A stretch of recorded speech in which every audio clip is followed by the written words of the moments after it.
दोस्तों मेरा नाम है देवांश, आप सभी का दोस्त, आप सभी का बड़ा भाई, आप सभी को बहुत बहुत स्वागत है अपने YouTube चैनल में। आज हम पार्ट 2 पढ़ेंगे, यानी कि चैप्टर 2 हम पढ़ेंगे, इतिहास का चैप्टर 2 पढ़ेंगे।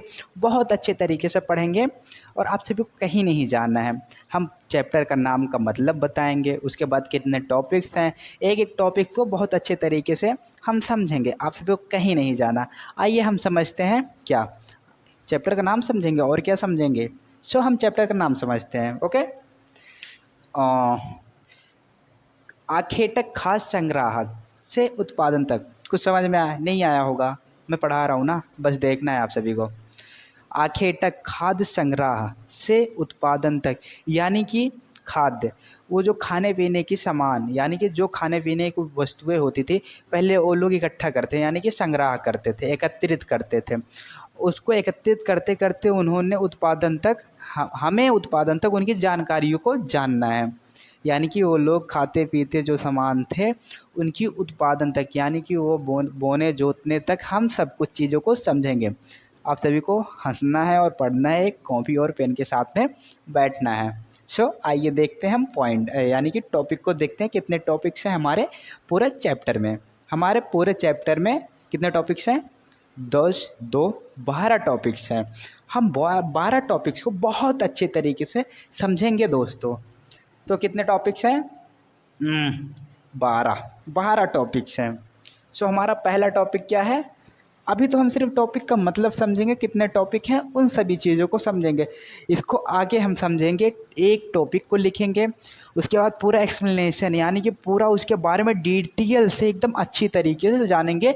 एक टॉपिक होगा हमारा, उसके नीचे सारी जानकारियाँ हमें मिल जाएंगे, हम उसे समझेंगे। दोस्तों हम पहले टॉपिक का मतलब समझ लेते हैं।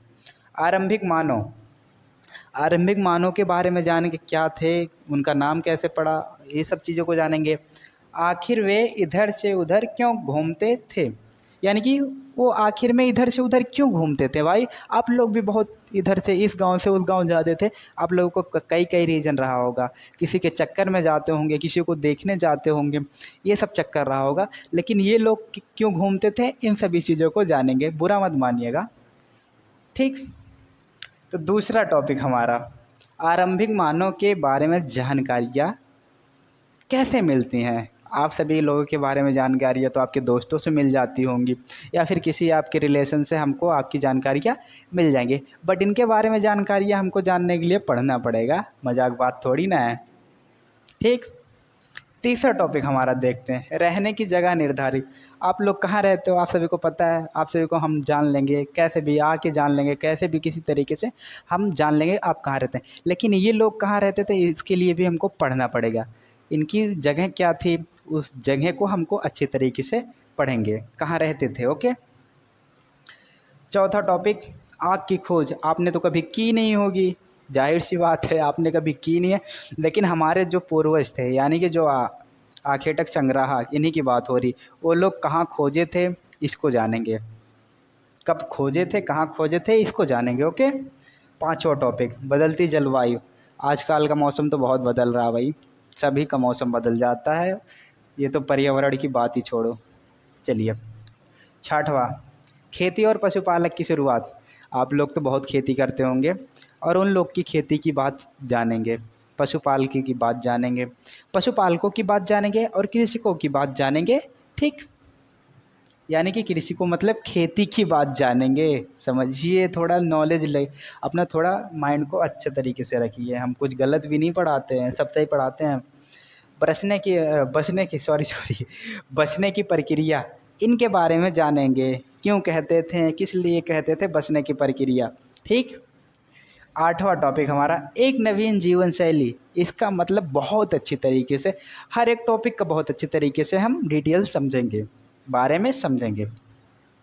नवा टॉपिक हमारा क्या होगा? अकाद। आप भी पढ़ लीजिए यार, अकाद टॉपिक तो आपको भी पढ़ना चाहिए दोस्तों, मेरे भाइयों।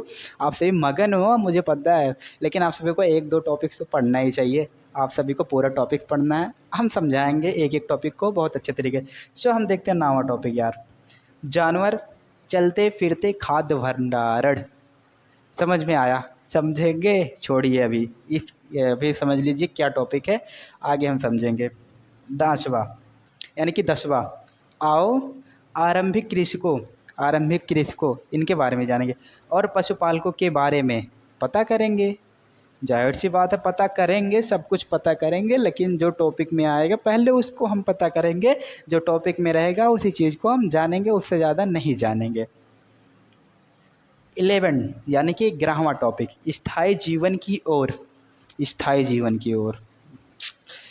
इसको भी समझेंगे, स्थायी जीवन की ओर। हमारा 12वां टॉपिक, मेहरगढ़ की जीवन मृत्यु, इसको समझेंगे अच्छी तरीके से। दोस्तों, आप सभी को कहीं नहीं जाना है, लास्ट तक देखिए मेरी वीडियो को, और मैं बहुत अच्छे तरीके से सच बता रहा हूँ, बहुत अच्छी तरीके से आप सभी को समझाऊंगा, बहुत बेसिक लेवल से दोस्तों, मैं बहुत बेसिक लेवल से आप सभी को समझाऊंगा। आप सभी को लास्ट तक देखना है। हम अगले टॉपिक में बहुत अच्छे तरीके से एक एक टॉपिक को बहुत अच्छे तरीके से पढ़ते चलेंगे। मेरे प्यारे दोस्तों, मेरे प्यारे भाइयों, हम आ चुके हैं अपने पहले पार्ट के पहले टॉपिक पे, यानी कि बहुत अच्छे तरीके से हमको पढ़ना है। हमारे प्यारे भाइयों, हमारे प्यारे दोस्त, आपको टॉपिक को अच्छे से समझना है, हंसी मजाक के साथ समझेंगे, कोई जल्दीबाजी नहीं है, हम धीरे धीरे समझेंगे। हम टॉपिक पर फोकस करते हैं।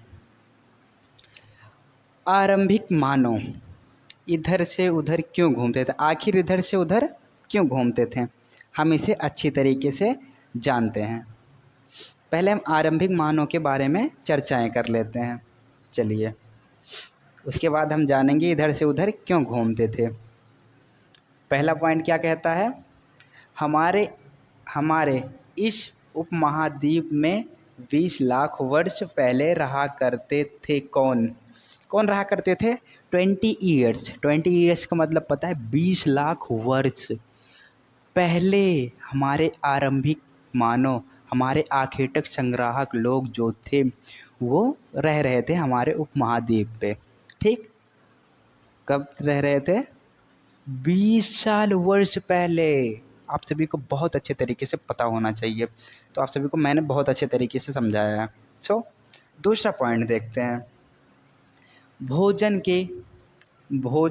के इंतजाम करने की विधि के आधार पर हम इन्हें इस नाम से पुकारते हैं। किस नाम से पुकारते हैं? आखेटक संग्राहक के नाम से पुकारते हैं। यानी कि ये लोग जो है खाने का इंतजाम करते थे, तो इन्हीं के आधार पर हम इन्हें आखेटक संग्राहक के नाम से जानते हैं। आई होप बहुत अच्छे तरीके से आप सभी को दूसरा पॉइंट भी बहुत अच्छे तरीके से क्लियर हो गया होगा। हंसते रहिए, मुस्कुराते रहिए, पढ़ते रहिए। तीसरा पॉइंट क्या कहता है? जानवरों का शिकार करते थे। ये बात है, जानवरों का भी शिकार करते थे भाइयों। तो देखते हैं कौन कौन से जानवर थे, मज़ा आएगा थोड़ा देखने में इनके जानवरों के नाम टॉपिक में, क्योंकि यही 2-3 नाम मेंशन किया गया था, हम इसी को पढ़ रहे हैं। मछलियाँ और चिड़िया भाई बहुत बड़े जानवर हैं, ठीक है। इनका शिकार नहीं, पकड़ते थे।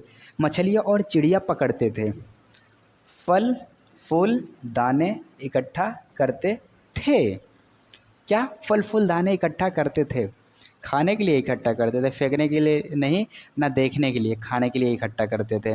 ओके, और भी बड़े बड़े जानवर का शिकार करते थे, हम अभी आगे पढ़ेंगे।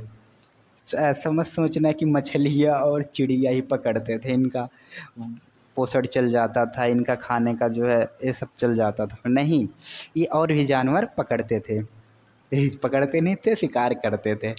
यार क्या बोल देता हूँ मैं अभी। स्टार पॉइंट का मतलब आप सभी को बहुत अच्छे तरीके से पता होगा, महत्वपूर्ण। हमारा पहला ये स्टार पॉइंट भी महत्वपूर्ण है, दूसरा स्टार पॉइंट भी बहुत महत्वपूर्ण है। आखिर वे इधर से उधर क्यों घूमते थे? कौन भाई? आप कहीं नहीं घूमते थे, मुझे पता है, आपका एक ही रीज़न होता था घूमने का। तो इनका रीज़न जानते हैं, आपका छोड़िए। आखेटक संग्राहक लोग इधर से उधर क्यों घूमते थे?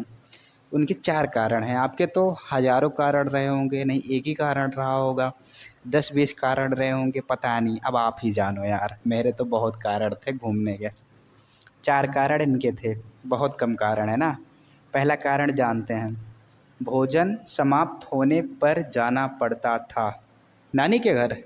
भोजन समाप्त होने पर नानी के घर जाते थे, मामा के घर जाते थे, अपने पड़ोसन के घर जाते थे? नहीं, हम लोग तो जा सकते हैं, अपना कुछ भी ख़त्म हो सकता है, लेकिन वो लोग क्या करते थे, इधर से उधर जाते थे, यहाँ थे यहाँ चले जाते थे। नहीं, इतना भी कम दूरी नहीं।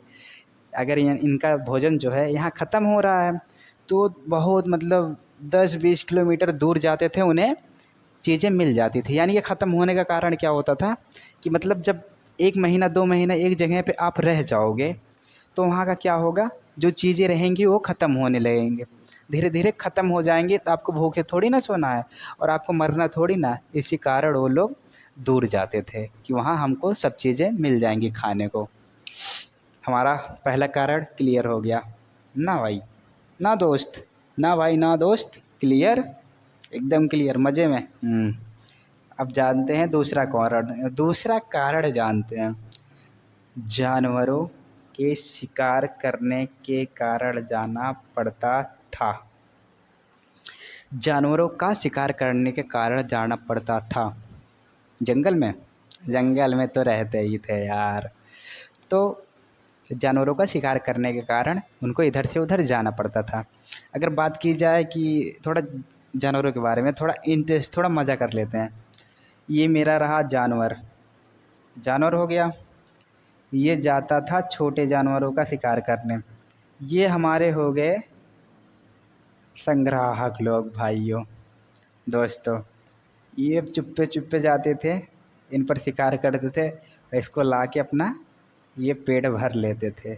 ये बताइए, इनका शिकार करने जा रहे थे और ये चुप्पे चुप्पे इन्हीं का शिकार कर लेते थे। कितने चतुर लोग थे, आप समझ सकते हो। सो दूसरा पॉइंट भी बहुत अच्छे तरीके से क्लियर हो गया होगा, दूसरा कारण भी बहुत अच्छे तरीके से आप सभी को क्लियर हो गया होगा। हंस रहे हो ना, यही चाहिए हमको। आप हंसते रहो, देखते रहो, समझ में आता रहेगा। पढ़ेंगे किसी भी हालात में हर एक चीज़ को बिना किसी डाउट के साथ हम पढ़ेंगे। अगर डाउट भी होता है ना, आप कांटेक्ट करिए, हम हर एक चीज़ आपको बताएंगे। 5 मिनट 10 मिनट जितना भी बात करना हो कर सकते हो। आप ही लोगों के लिए तो हैं यार, और किसके लिए हैं दोस्तों। सो कांटेक्ट ज़रूर करना। तीसरा कारण क्या है, मौसम के कारण जाना पड़ता था। अब आप लोग समझोगे कि मौसम में तो बारिश होता है। नहीं भाई, मौसम के कारण कुछ फल भी नहीं होते हैं। अब अभी मान लीजिए आप, अभी हम लोग मान लेते हैं, ठीक, यूपी में कुछ और चीज़ें हो रही हैं, उसी चीज़ों को हम मुंबई में करना चाहें या फिर कहीं और करना चाहें, होगी? इम्पॉसिबल है, नहीं होगी। क्योंकि मौसम के अनुसार सब चीज़ें होती हैं। हमारे यूपी में जो चीज़ हो रहा वो मुंबई में नहीं होगा, जो मुंबई में हो रहा वो यूपी में नहीं होगा। सो ऐसा ही काम इन लोगों के साथ था, ऐसा ही कांड इन लोगों के साथ हुआ था। तो जब मौसम आता था, यानी कि इस मौसम में बहुत फल फूल होते थे, और ऐसा कोई ऐसा मौसम आता था कि उसमें कुछ होता ही नहीं था, तो इनको अपना जगह जो है बदलना पड़ता था, इधर से उधर चले जाते। यहाँ पे थे, बहुत दूर चले जाते हैं। समझ में आ गया? बहुत अच्छे तरीके से समझ में आ रहा होगा। तीसरा क्लियर हो गया। चौथा, पानी के कारण जाना पड़ता था। पानी के कारण जाना पड़ता था। भाइयों, आप सभी को बहुत ज़्यादा पता होगा पानी के बारे में। पानी अगर हमको एक दिन नहीं मिलता है तो हमारी ऐसी की तैसी हालत की वालत हो जाती है।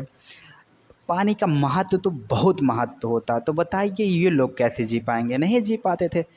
तो ऑब्वियसली बात ही है, जाहिर सी बात है कि पानी के लिए तो हर कोई इधर से उधर जाता है।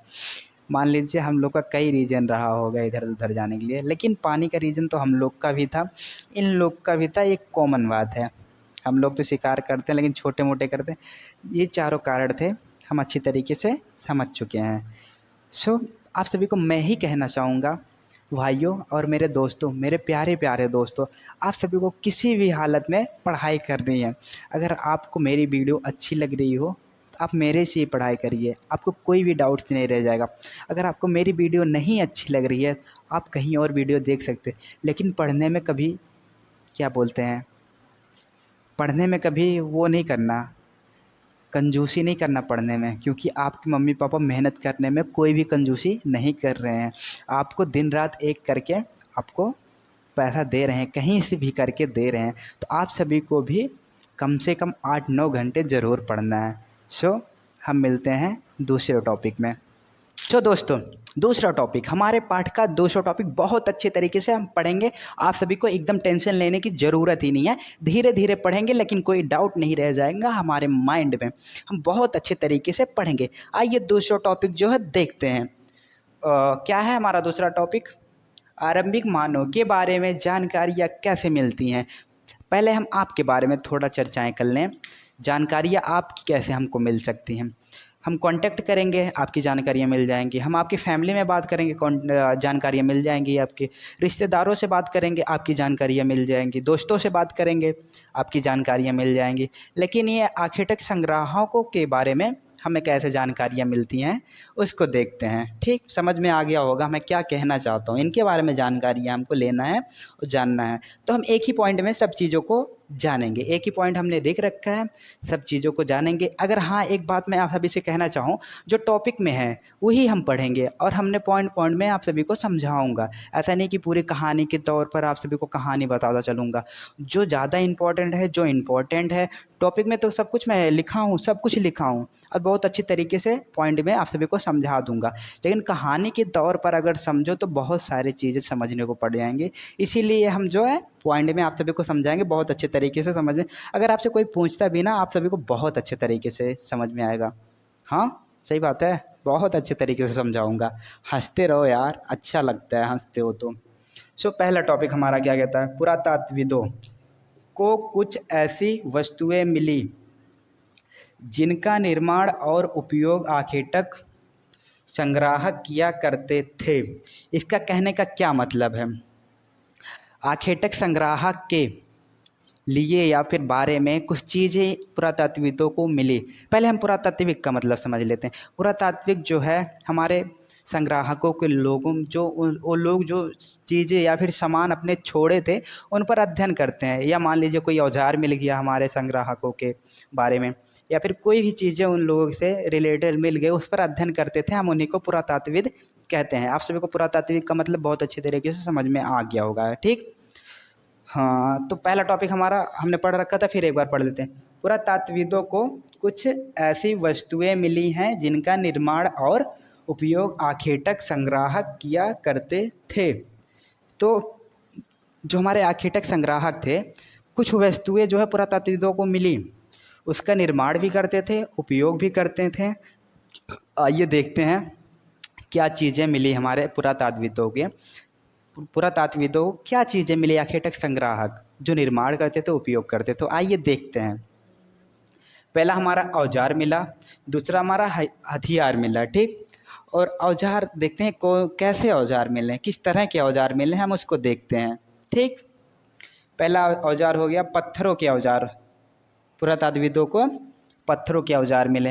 हड्डियों के औजार मिले हमारे पुरातात्विदों को। लकड़ियों, लड़कियों तो नहीं लिखा हूँ भाई देखो ध्यान से देखो, लड़कियों नहीं है, लकड़ियों लकड़ियों के औजार मिले हमारे पुरातात्विदों को। और देखते हैं लकड़ियों का उपयोग क्यों है, लकड़ियों का नहीं, हमारे औजारों का उपयोग किस काम के लिए हमारे संग्राहक लोग करते थे। ठीक, औजारों का उपयोग देखते हैं। जो औजार होते थे, जैसे फल फूल काटने के लिए क्या करते थे, प्रयोग करते थे अपने औजारों को। और हड्डियों और मांस काटने के लिए औजारों का प्रयोग करते थे।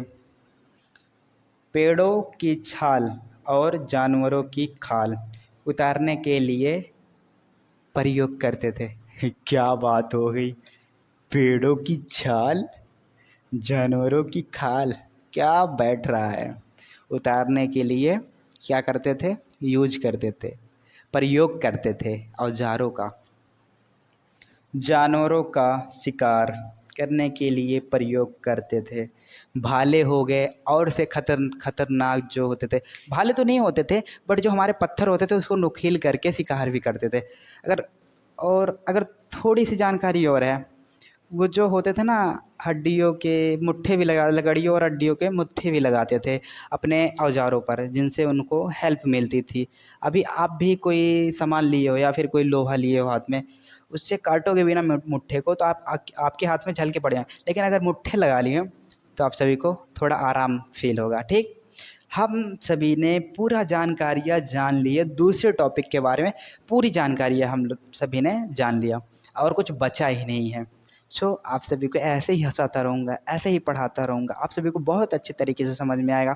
लेकिन हाँ, एक बात है, जुनून के साथ पढ़ो और पागलपन होना चाहिए आपके अंदर पढ़ने के लिए।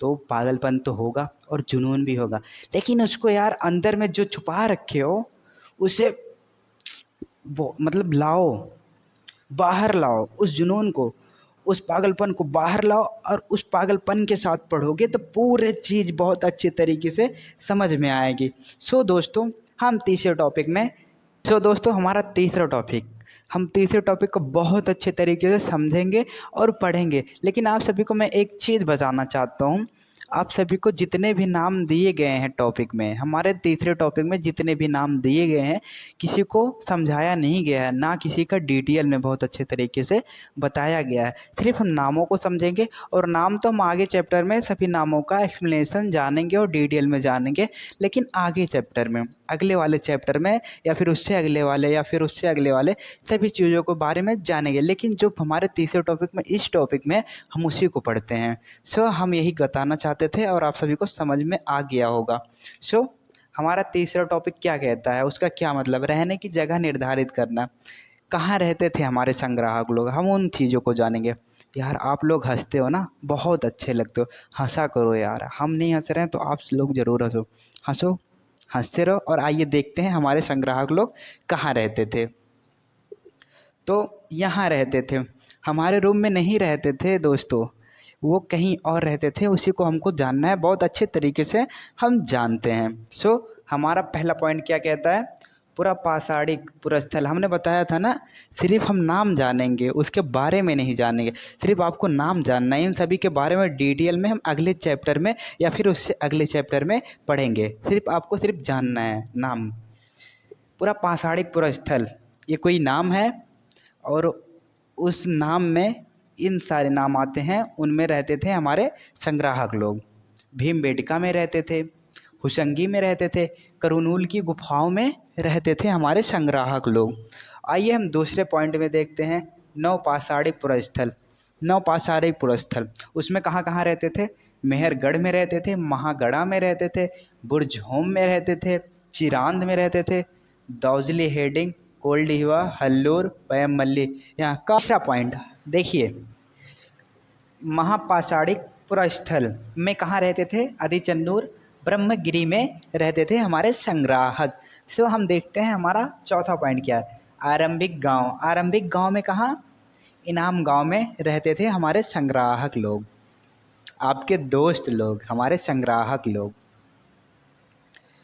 और हमारा पांचवा पॉइंट, आधुनिक नगर में कहाँ, मुंबई, कोलकाता में रहते थे हमारे संग्राहक, यानी हमारे दोस्त लोग, हमारे संग्राहक लोग। सो दोस्तों, बहुत ही अच्छे तरीके से आपको मैं पूरा टॉपिक एक्सप्लेन कर दिया हूँ।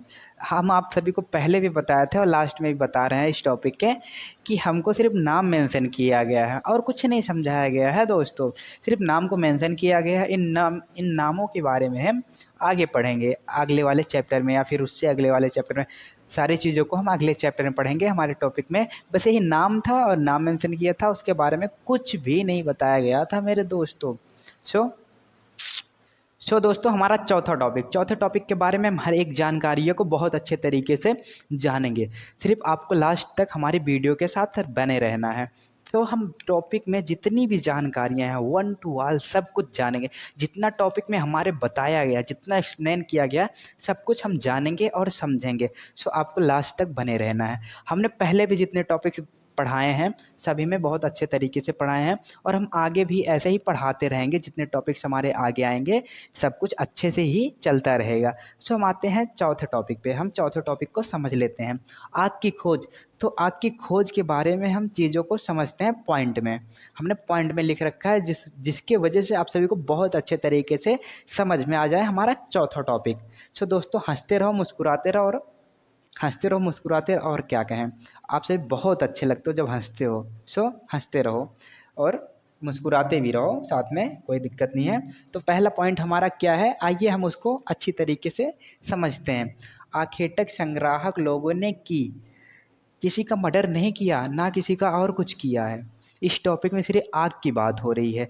तो आग की खोज हमारे संग्राहक लोगों ने किया, यानी कि अगर बात की जाए हमारे आदि मानव ने आग की खोज की। आप सभी को बहुत अच्छे तरीके से हमारा पहला पॉइंट क्लियर हो गया होगा। So without wasting of time हम दूसरे टॉपिक में आते हैं, यानी कि दूसरे पॉइंट में आते हैं। तो और क्रोनूल की गुफाएं में राख के अवशेष मिले। हमारा जो क्रोनूल की गुफाएं हैं हम इसके बारे में और डिटेल में पढ़ेंगे, लेकिन जो हमारी अभी हम इतना जानते हैं, क्रोनूल की गुफाओं में राख के अवशेष मिले। सो आप सभी को इतना ही जानना है, ठीक। और इससे हमको पता चलता है कि जो राख के अवशेष हमारे क्रोनूल के गुफाओं में मिले, इससे पहले जो लोग थे वो लोग बहुत पहले से ही आग से परिचित हो चुके थे, इससे यह पता चलता है। सो आप सभी को दूसरा पॉइंट भी बहुत अच्छे से समझ में आ गया होगा। तीसरा पॉइंट क्या है हमारा, देखते हैं। आग का इस्तेमाल, हम आग का इस्तेमाल देखते हैं संग्राहक लोग किस लिए करते थे आग का इस्तेमाल। सो देखते हैं हम क्या है। पहला क्या है हमारा, प्रकाश के लिए आग का इस्तेमाल करते थे हमारे संग्राहक लोग, समझ में आ गया। और दूसरा क्या है, मांस भूनने के लिए करते थे, इस्तेमाल करते थे। मांस भूनने के लिए हमारे संग्राहक लोग आग का इस्तेमाल करते थे। तो दूसरा भी समझ में आ गया होगा आप सभी को बहुत अच्छे। तीसरा क्या है, जानवरों को भगाने के लिए जो आग का प्रयोग करते थे, इस्तेमाल करते थे, वो जानवरों को भगाने के लिए भी करते थे। तीसरा भी समझ में आ गया। और चौथा देखते हैं, और अन्य चीज़ों के लिए करते थे, यानी कि इन सभी चीज़ों को बताया गया है हमारे टॉपिक में, और अन्य चीज़ों को हम आगे पढ़ेंगे। सो इस चैप्टर में नहीं बताया गया तो हम नहीं पढ़ेंगे। वैसे आपको भी थोड़ा कन्फ्यूजन हो जाएगा कि जो है नहीं चैप्टर में वो पढ़ा रहे हैं, तो फाजिल नहीं पढ़ाएंगे, हम अलग नहीं पढ़ाएंगे, जो टॉपिक में हम वही पढ़ेंगे। तो हमारे टॉपिक में जो था हम पढ़ लिए हैं। सो हम पांचवा टॉपिक और अच्छे तरीके से देखेंगे। सो मिलते हैं पांचवें टॉपिक में। सो दोस्तों, हमारा पांचवा टॉपिक, आइए हम पांचवें टॉपिक के बारे में हर एक जानकारियाँ जानते हैं, पूरा एक्सप्लेन करते हैं हम पांचवा टॉपिक। सो आप सभी को कहीं नहीं जाना है, थोड़ा दिमाग पे प्रेशर डालिएगा मेरे दोस्तों, आपसे यही थोड़ी रिक्वेस्ट है। और हंसते रहिए मुस्कुराते रहिए और हमारी वीडियो को देखिए, आप सभी को बहुत ही ज़्यादा अच्छा लगेगा। सो हम पांचवा टॉपिक क्या है हमारा, बदलती जलवायु। हम बदलती जलवायु के बारे में अच्छे से पढ़ेंगे, ठीक। आइए हम 2 पॉइंट हमने लिखा है और उसी 2 पॉइंट को समझते हैं। उसी 2 पॉइंट में हम पूरा पांचवा टॉपिक समझ लेंगे। सो आइए देखते हैं हमारा पहला पॉइंट क्या है। सो पहला पॉइंट, लगभग 12,000 वर्ष पूर्व दुनिया की जलवायु में बड़े बदलाव आए और गर्मी बढ़ने लगी। दोस्तों, समझ में आया नहीं आया? सो हम समझाएंगे ना, आप सभी को बार बार समझाएंगे। सो फर्स्ट ऑफ ऑल आप सभी को ये जानना, लगभग 12,000 वर्ष पहले हमारे दुनिया में, या फिर कोई भी दुनिया जान लीजिए, उनमें बड़े बदलाव आए। कौन कौन से बदलाव आए? गर्मी, यानी कि तापमान की वृद्धि हुई, तापमान की बढ़ोतरी हुई, यानी कि जब तापमान बढ़ रहा है तो गर्मी ही होगी ना, तो गर्मी होने लगी। गर्मी के कारण क्या क्या हुआ उसे जानते हैं। सो आइए देखते हैं। तो गर्मी के कारण घास उगने लगी। गर्मी के कारण हमारे क्षेत्रों में, बड़े बड़े मैदानों में घास उगने लगी। तो घास को खाने वाले जानवर भी उगेंगे, उगेंगे नहीं, खाएंगे तो बढ़ेंगे, ठीक। उनकी जीवन जो है और लंबा चलेगा जानवरों को। तो जो हमारे देखिए, गर्मी के कारण घास उगने लगी, और घास उगने लगी तो घास को खाने वाले जानवर भी बढ़ने लगे। उनकी जनसंख्या ऐसे ही बढ़ते बढ़ते बहुत बढ़ गई। तो जो हमारे आखेटक संग्राहक थे, हमारे आदि मानव लोग थे, वो लोग इस पर विचार करना स्टार्ट किए कि जानवर जब जीवित रह सकते हैं, हम इनका शिकार क्यों करें। तो इन्हें हम पालतू ही बनाना स्टार्ट करते हैं, इन्हें पालना ही स्टार्ट कर देते हैं। हमारी जो जब आवश्यकता पड़ेगी इनकी खाने की या फिर किसी और चीज़ की आवश्यकता जब पड़ेगी, तो हम इनको अपने काम में ला सकते हैं। तो ऐसा उन लोगों ने सोचना स्टार्ट कर दिया। और आइए हम देखते हैं, हम समझ में आ गया ना बाबू, समझ में आ गया होगा सब चीज़, बहुत अच्छे तरीके से समझ में आ गया होगा। सो हमको बहुत उम्मीद है आप सभी को बहुत अच्छे तरीके से, पहला पॉइंट आप सभी को बहुत अच्छे तरीके से समझ में आ गया होगा। सो आइए देखते हैं दूसरा दूसरा पॉइंट हमारा क्या कहता है। तो मछली भी महत्वपूर्ण भोजन का स्रोत बन गई। सो मछली जो है वो हमारे आखेटक संग्राहकों के लिए, जब जलवायु का परिवर्तन हुआ, तो जो है मछली बहुत ही महत्वपूर्ण स्रोत बन गई, बहुत ही महत्वपूर्ण स्रोत बन गई भोजन का, उनके लिए बहुत ही महत्वपूर्ण बन गई भोजन के रूप में। उस टाइम में समझ लीजिए जब हमारी जलवायु का परिवर्तन हुआ था, तो संग्राहकों के लिए मछली जो है महत्वपूर्ण भोजन का स्रोत बन गई। आप सभी को समझ में आ गया होगा। हम बार बार एक ही चीज़ को बार बार समझाते हैं क्योंकि आप सभी को अच्छे तरीके से समझ में आया। सो आप सभी को बहुत अच्छे तरीके से समझ में आया होगा। सो पूरा टॉपिक में हमने सब कुछ पढ़ लिया। जो हमारे पांचवें टॉपिक में हमने जो हमारे पांचवें टॉपिक में था उसको हमने बहुत अच्छे तरीके से पढ़ लिया। मेरे दोस्त बहुत अच्छे तरीके से हमने पढ़ा है। अगर आप इसी टॉपिक को किसी और से पढ़ोगे तो वो कहानी के तौर पर उसे आपको घुमाता रहेगा इधर से उधर, और चीज़ों को क्लियर नहीं कर पाएगा। हम आपको इतना अच्छे से पॉइंट में क्लियर कर दिए क्योंकि आपको कोई कन्फ्यूजन ना हो। सो मेरे दोस्त ऐसे ही हंसते रहो, मुस्कुराते रहो, हमारी वीडियो को देखो, और बहुत ही बेसिक से मैं पढ़ा रहा हूँ, इतना कोई पढ़ाएगा नहीं। सो छठवें टॉपिक में मिलते हैं। सो दोस्तों हमारा छठवां टॉपिक खेती और पशुपालन की शुरुआत। हम आज इनके बारे में जानते हैं, खेती के बारे में जानते हैं और पशुपालन के बारे में जानते हैं अच्छे तरीके से, इनकी शुरुआत कैसे हुई, हमारे कृषक लोग खेती की शुरुआत कैसे की और पशुपालन की शुरुआत कैसे की है, हम इन्हीं चीज़ों को इस टॉपिक में जानेंगे। सो पहले हम खेती से स्टार्ट करते हैं। हमारा पहला पॉइंट ही है खेती। हम खेती से स्टार्ट करते हैं। ठीक, पहला क्या हो गया हमारा, गेहूँ, जौ और धान। गेहूँ, जौ और धान जैसे अनाज प्राकृतिक रूप से उगने लगे थे। गेहूँ, जौ और धान ये प्राकृतिक रूप से उगने लगे थे। समझ में आ गया? ठीक। और जब उगने लगे तो उसको संग्राहक लोग हमारे क्या किए, आइए जानते हैं। तो लोगों ने, यानी कि हमारे संग्राहक लोगों ने अनाज को इकट्ठा करना शुरू किया, बटोरना शुरू किया और उसे खुद से उगाना शुरू कर दिया। अब ऐसे तो है नहीं कि उगाना शुरू कर दिया अब कुछ पता ही नहीं होगा, उन सभी चीज़ों के बारे में वो पता किए पहले कि कैसे उगाया जाता है, इन सभी को कैसे इसका करा जाता है, यानी कि इन उगाने का कार्य क्या है, इनकी प्रक्रिया क्या है उगाने का। तो उस सब चीज़ों को वो जाने समझे, फिर उसके बाद उगाना शुरू कर दिए खुद से। और इसी प्रकार वो क्या बने गए, इसी प्रकार हमारे संग्राहक लोग यानी कि ये लोग कृषक बन गए। ठीक, आप सभी को बहुत अच्छे तरीके से समझ में आ गया होगा। आज हमारा ये रंग रूप कैसा दिख रहा, बहुत अच्छा दिख रहा होगा। सो दोस्तों आपको हम बहुत अच्छे तरीके से पढ़ा रहे हैं। सो आइए हम देखते हैं पशुपालन के बारे में। पशुपालन की शुरुआत कैसे हुई उसको जानते हैं। तो आइए देखते हैं। सो पशुपालन, संग्राहक लोगों ने पशुपालन की शुरुआत कैसे की, देखते हैं। पहला पॉइंट क्या कहता है, अपने घरों के आसपास चारा रखकर जानवरों को आकर्षित किया और पालतू बनाना शुरू कर दिया। यानी कि अपने घरों के आसपास चारा रखकर जानवरों को आकर्षित कर रहे थे, और उसके बाद जब आकर्षित होते हैं तो आएंगे, नज़दीक आएंगे, उनको पालतू बनाना शुरू कर दिए। उनको एकदम अच्छे से पालतू बना दिए कि यानी कि घर में जैसे रहते हैं पालतू जानवर वैसे ही बनाना शुरू करने लगे। ठीक,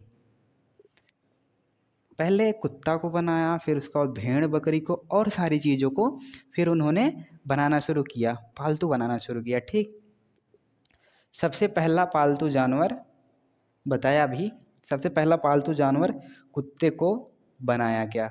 सबसे पहला जो कोई जानवर पाला गया था, संग्राहक लोगों ने जो कोई पहला जानवर पाला वो कुत्ता था। ठीक, आप सभी को इसको जानना है बहुत अच्छे तरीके से। उसके बाद जो कुछ पाला गया आइए देखते हैं। भेड़ को पाला गया, बकरी को पाला गया, गाय को, भैंस को, सुगर को और सारे चीज़ों को पाला गया। तो हमने आदि लिख दिया, आदि को पाला गया, यानी कि सबसे पहला हमारा कुत्ता ही पाला गया है। उसके बाद और चीज़ें पाली गई हैं, भेड़ बकरी जैसे।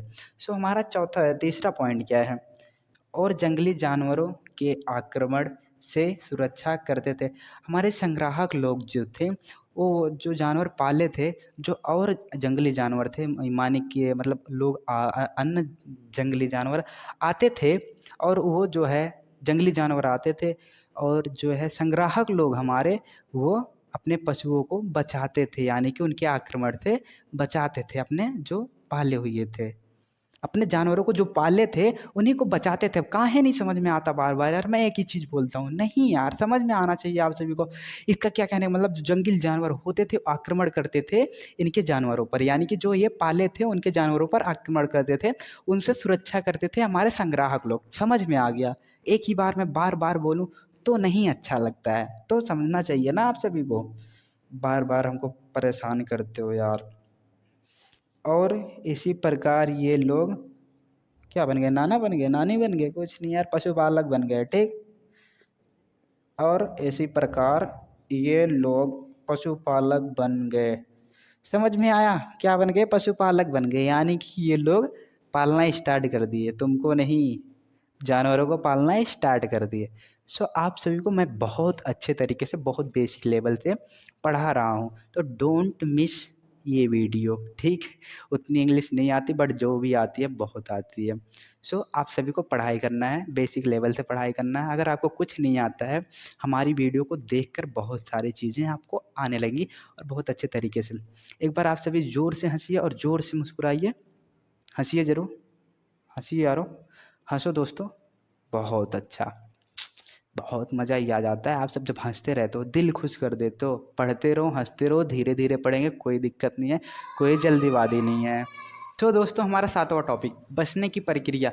आइए हम इसे पॉइंट में बहुत अच्छे तरीके से समझते हैं। So without waste of time हम लोग स्टार्ट करते हैं। ठीक, पहला पहला पॉइंट क्या कहता है, हम अच्छी तरीके से आइए इसको समझते हैं। ठीक, लोगों द्वारा पौधे उगाने और जानवरों की देखभाल करने को हम बचने की प्रक्रिया का नाम दिया गया है, यानी कि नाम दे दिया गया है। ठीक, जो हमारे पशुपालक यानी कि जो पशुओं को पालते थे और पौधे को उगाते थे, जानवरों को पालन करते थे और पौधे को उगाने का काम करते थे, हम उनको बचने की प्रक्रिया के नाम से जानते थे। सो हम एक बार धीरे से बताते हैं आप सभी को। जो लोग पशु को पालते थे, यानी कि जानवरों को पालते थे और पौधे को उगाते थे, उनको हम बचने की प्रक्रिया का नाम दे दिए हैं, उनको हम बचने की प्रक्रिया के नाम से जानते हैं। ठीक, आप सभी को पहला पॉइंट बहुत अच्छे तरीके से समझ में आ गया होगा। आइए हम दूसरे पॉइंट में देखते हैं। ठीक, अपनाए गए पौधे और जानवर ये जंगली पौधों और जंगली जानवरों से अलग होते थे, भिन्न होते थे। जो हमारे घर के जानवर होते हैं वो जंगली जानवरों से भिन्न होते हैं, और जो हमारे घर के पौधे होते हैं वो जंगली पौधों से भिन्न होते हैं। यानी कि जो हमारे घर के जानवर और जो हमारे घर के पौधे वो जंगली जानवरों और जंगली पौधों से बहुत अलग होते थे। सो आप सभी को देखने को मिल जाएगा। सो आप जंगल में जाके देख सकते हैं, हम अपने घर के पौधों को देख सकते हैं और जंगली पौधों को देख सकते हैं। सो हमको बहुत अच्छे तरीके से जानने को मिल जाएगा और देखने को मिल जाएगा। सो आते हैं पौधे उगाने, यानी कि तीसरा टॉपिक, पौधे उगाने के बारे में हम थोड़ा जान लेते हैं। ठीक, लोग यानी कि लोग उन्हीं पौधों को चुनते थे जिनसे बड़े बड़े दाने वाले अनाज पैदा हो सकें और उनके मजबूत डंठलें हों। सो लोग जो हैं वो ऐसे पौधे यानी कि ऐसे पौधों को चुनते थे जिनके बड़े बड़े दाने वाले अनाज पैदा हों और उनके मजबूत डंठलें हों, यानी कि उनके जो भार होता है, बड़े बड़े दानों का भार जो होता है उसको संभाल सके। सो हमारा ये दूसरा यानी कि उगाने वाला भी प्रोसेस कंप्लीट हुआ। समझ में आ गया होगा बहुत अच्छे तरीके से आप सभी को। सो आते हैं जानवरों के बारे में, यानी कि जानवरों पर चर्चा कर लेते हैं। ठीक, तो क्या है पहला पॉइंट, लोग उन्हीं जानवरों को चुनते थे जिनके पास बीमारियां कम होती थी। सो इसका कहने का मतलब है कि लोग जो हैं उन्हीं जानवरों को पालते थे और चुनते थे, उनको पालने का विचार करते थे जिनके पास बीमारियां कम होती थी। क्या, जिनके पास बीमारियां बहुत कम होती थी, यानी कि उनके पास बीमारियां नहीं होती थी। उन्हीं जानवरों का लोग क्या करते थे, पालते थे, पालना शुरू करते थे, उन्हीं जानवरों को पालते थे। सो हमारा ये भी बहुत अच्छे तरीके से क्लियर हो गया होगा। मैं एक ही बात बार बार बोलता हूँ क्योंकि आप सभी को बहुत अच्छे तरीके से समझ में आ जाए, आप सभी को कंफ्यूज नहीं होना। मैं एक एक बात को 2 बार 3 बार बोलता हूँ ताकि आप सभी को समझ में आ जाए, क्योंकि मैंने बहुत मेहनत की है, इसीलिए मुझे एक बार में कोई चीज़ समझ में नहीं आती तो मुझे 2 3 4 5 पढ़ना पड़ जाता है। सो दूसरे पॉइंट को देखते हैं, और उन्हीं जानवरों का प्रजनन किया जाता था जो अहिंसक होते थे।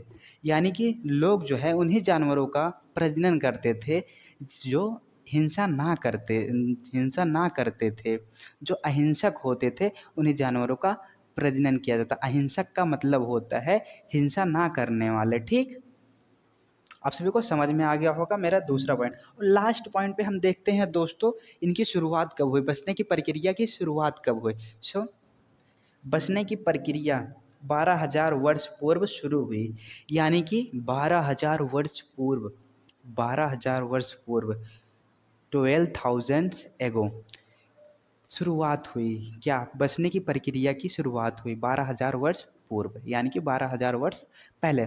सो हम सभी 7वें टॉपिक को बहुत अच्छे तरीके से समझ लिए हैं। सो आप सभी को कोई डाउट नहीं होगा। सो मैं आप सभी को बहुत बेसिक से जो टॉपिक में था हमने उसी को बताया है, कहानी के दौर पर आप सभी को नहीं बताया है। सो ये कॉमन बात है, उसमें लिखा गया है कि धीरे धीरे लोग इससे मतलब बहुत अच्छे तरीके से हम इन्हीं की वजह से ये जो आज हम कर रहे हैं बचने की प्रक्रिया की वजह से हम पौधे उगाने का काम करते हैं, इन्हीं की वजह से सब कुछ करते हैं। तो एक कहानी के दौर पर है, इसको हम नहीं समझे हैं। सो हमने जो था हमारे टॉपिक में उसको हम बहुत अच्छे तरीके से पॉइंट में समझ लिए हैं। सो मिलते हैं 8वें टॉपिक में। तो दोस्तों हमारा 8वां टॉपिक, एक नवीन जीवन शैली। सो हमारे संग्राहकों के जीवन में क्या चीज़ नई थी उसको जानना है। सो आइए हम देखते हैं क्या चीज़ नई थी हमारे संग्राहकों के जीवन के बारे में। ठीक, सो पहला पॉइंट हमारा क्या कहता है हम उसको अच्छी तरीके से समझते हैं। ठीक, अनाजों के उत्पादन के बारे में, यानी कि जो चीज़ें नई थी अनाज का कार्य, यानी कि अनाज उपजाने का कार्य उनकी जीवन शैली में नया नया था। ठीक, समझ में आ गया आप सभी को। सो हमारे अनाजों के उत्पादन के बारे में हम पहला पॉइंट देखते हैं। ठीक, लोगों को अनाज उपजाना अनाज उपजाने के लिए एक जगह पर लंबे समय तक रुकना पड़ता था। आप सभी को अगर आप मान लीजिए गेहूँ जो है वो 4 महीने 5 महीने का टाइम लेता है। सो एक जगह पर उनको रहकर सारी चीज़ों को उगाना पड़ता था। मान लीजिए वो धान कर रहे हैं तो उनको रुकना पड़ता था। यानी कि सीधा सीधा कहने का मतलब है, अगर वो खेती कर रहे हैं, अनाज उपजाने का कार्य कर रहे हैं, उन्हें एक ही जगह पर लंबे समय तक रुकना पड़ता था। सो पहले पॉइंट में हमारा यही था। तो पहला पॉइंट हमारा बहुत अच्छे तरीके से क्लियर हो गया। अब दूसरे पॉइंट में देखते हैं क्या है। क्योंकि अनाज उगाने क्योंकि अनाज उगाने में कुछ महीने कुछ साल लगते थे, इसीलिए उन्हें लंबे समय तक एक ही जगह पर रुकना पड़ता था। इसे मैंने पहले भी बता दिया था। ठीक, और तीसरा क्या है, और उसमें काम भी करने पड़ते थे।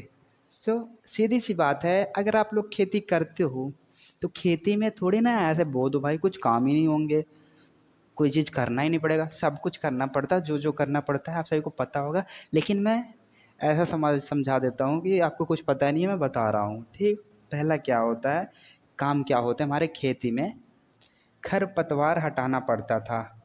तो भाई उसमें खर होते थे, उसको निकालना पड़ता था तभी तो होगा, नहीं तो खर ही खाना पड़ेगा। खर ही हो जाएंगे, अनाज तो हमारे होएंगे ही नहीं, ठीक। तो इसको करना पड़ता था। और दूसरा क्या है हमारा, जानवरों से सुरक्षा करनी पड़ती थी, उनसे बचाव करना पड़ता था। जैसे गाय, आजकल तो गाय बहुत नरक के हैं, और कई तरह के जानवर भी हमारे फसलों को खाते हैं, उनसे भी हमको बचाव करना पड़ता था। तो तीसरा क्या है, सिंचाई भी करनी पड़ती थी।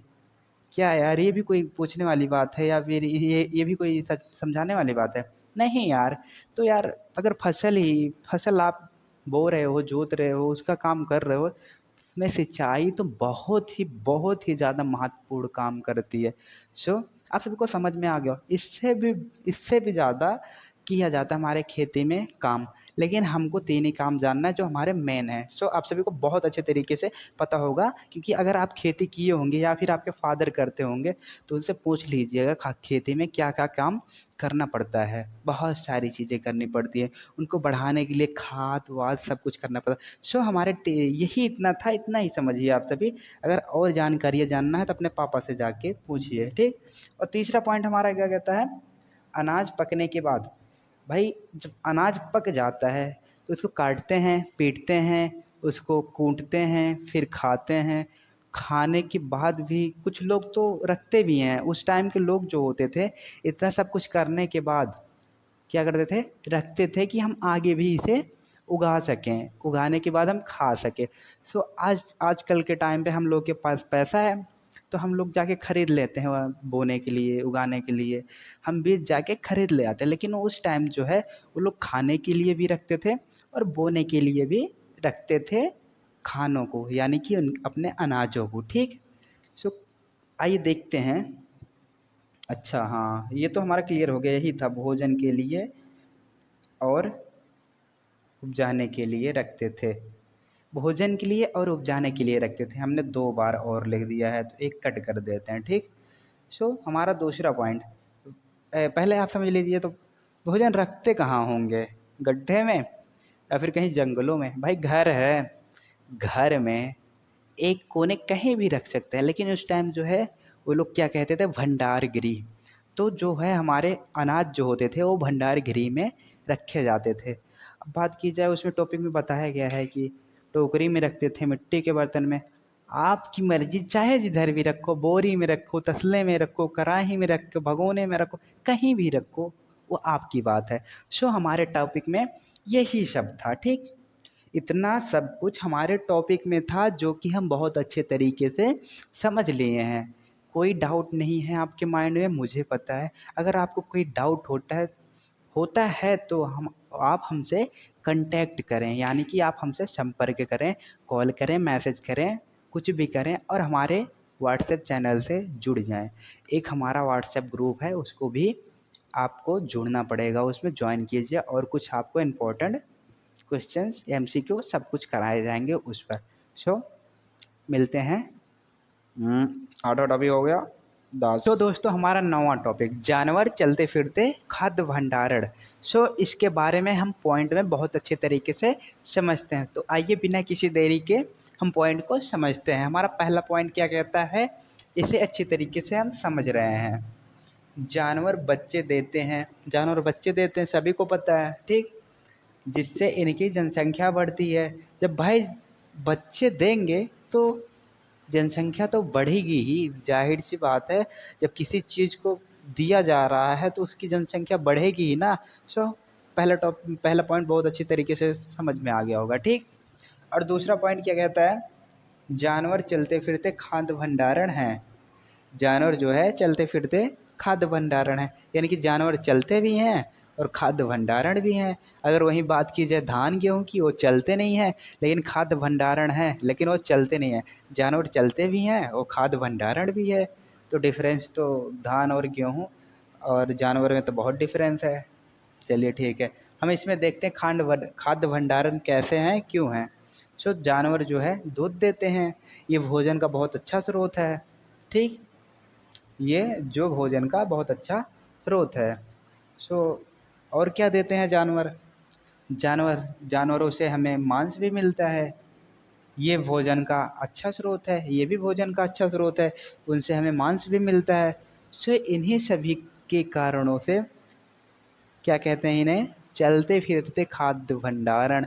इन्हें हम यहाँ पे रखें या फिर 1-2 महीने बाद कहीं और लेके जाएं, वहाँ पे भी इनसे दूध लेते रहें, दूध बेचते रहें, खाते रहें, आराम से सब कुछ होता रहेगा।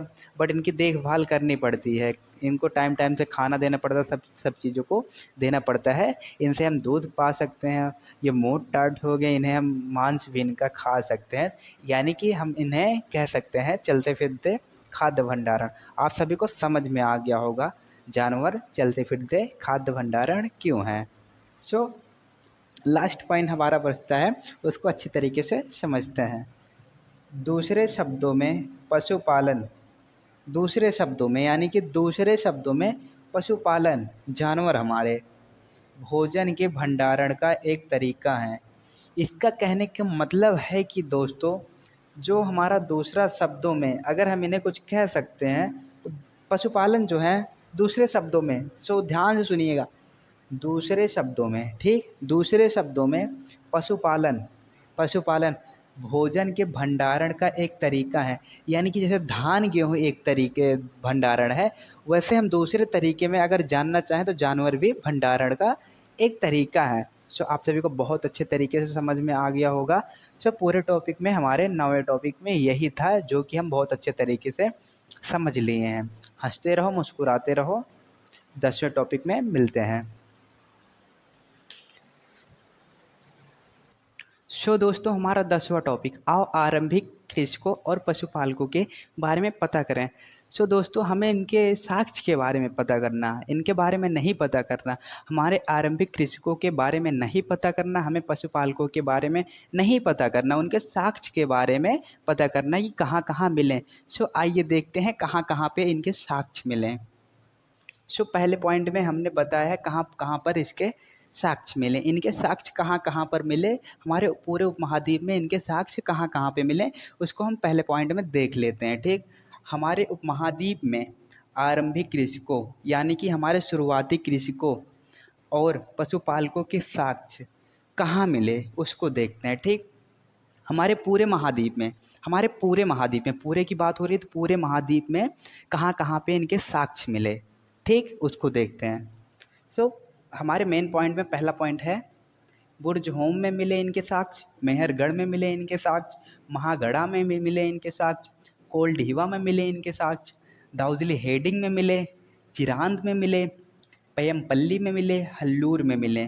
सो दोस्तों, मैंने दूसरे टॉपिक में एक चीज़ गलती कर दी थी, आप सभी को पैमपल्ली की जगह मैंने पय्यमल्ली बोल दिया। तो सो उस गलती को आप सभी सुधार लीजिए। मैंने पय्यमपल्ली बोला था ना, तो वो पय्यमल्ली बोला था, उसको पैमपल्ली कर लीजिए। तो सॉरी उसके लिए, मैंने जो गलत नहीं पढ़ाया था, बट मिस्टेक हो गया था। मेरी नोट्स में जो है मैंने पय्यमल्ली लिख दिया था, बट बुक में मैंने उतना ध्यान से देखा नहीं था। सो उसके लिए बहुत बहुत सॉरी। सो हम देखते हैं मेन पॉइंट में दूसरे पॉइंट को, सबसे महत्वपूर्ण साक्ष्य कहाँ कहाँ मिले हमारे कृषकों के और पशुपालकों के, आइए देखते हैं।